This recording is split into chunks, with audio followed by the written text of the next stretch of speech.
Hello and welcome to Startrack Devos once again. I doubt if there's anyone who denies the powers of darkness. But I wonder if you've ever seen any power or advantage in darkness. You probably shrug and say, what good can come out of darkness? Nothing in a way. But let's take a closer look. Light takes on huge meaning when the darkness is pierced by a ray of light. Ever seen prisoners coming out of a dungeon they've spent time in, shielding your eyes even at the hint of glare? The point is simple. Light stands out best when the backdrop is dark. A dark time in your life is something you want to avoid at all costs. Whether it be a time of brokenness, financial lack, or perhaps a health issue, you want to keep to the high ground and avoid the pit. Let's look at some situations you can relate to because you may just be going through one of them. First off, the creation was wrapped in darkness when God called for light. If everything started off in dazzling light, the first rays of light would have been meaningless. Similarly, for 3 hours preceding Christ's death on the cross, darkness covered the earth between noon and 3. The symbolism and reality is powerful. God needed to turn off the lights to show us our hopelessly lost sinful condition. That readied the world for the dazzling resurrection of Christ from the dead. Take Nicodemus, a Pharisee of high standing. He came to Jesus at night to clear the darkness in his soul. He started the conversation with Jesus on an academic pitch. But Jesus soon curved him around to the necessity to be born again of water and the Spirit. The mist of unbelief and confusion fled, and Nicodemus would become a disciple of Jesus. Here's how Paul puts it. Satan, who is the god of this world, has blinded the minds of those who don't believe. They are unable to see the glorious light of the good news.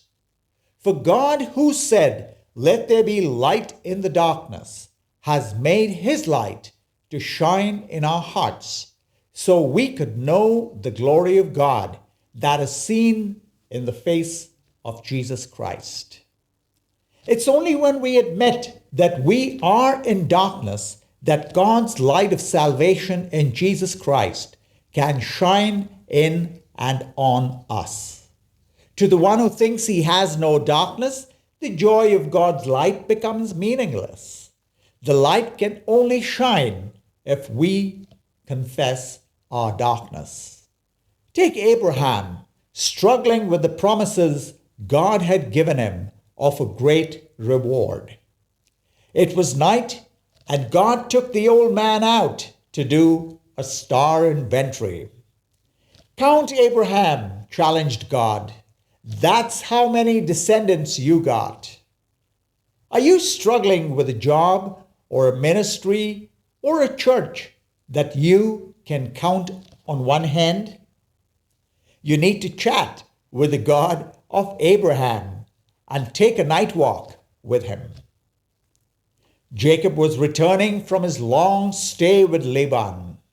Behind him was the darkness of deceit and hypocrisy of his father-in-law, and ahead was the darkness of the threat of meeting Esau, his twin, who he had ripped off his birthright and blessing.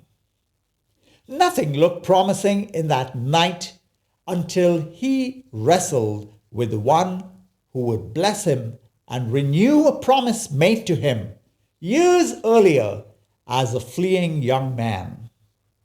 Jacob's darkness turned to daybreak at Peniel. You see, God has no problem dealing with darkness. He becomes helpless when we choose to love the darkness we are in.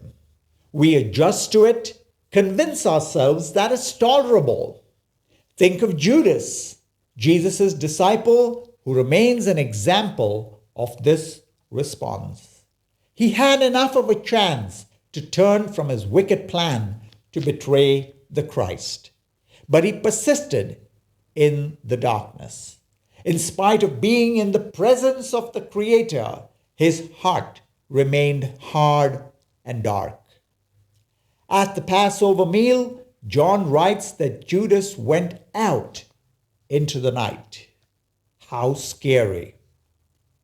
So if you're going through a dark patch or live there, rejoice that Jesus can and wants to drive back the shadows. Hear it right from him. I am the light of the world. If you follow me, you won't have to walk in darkness because you will have the light that leads to life.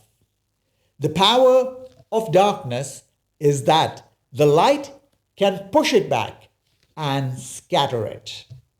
God bless you.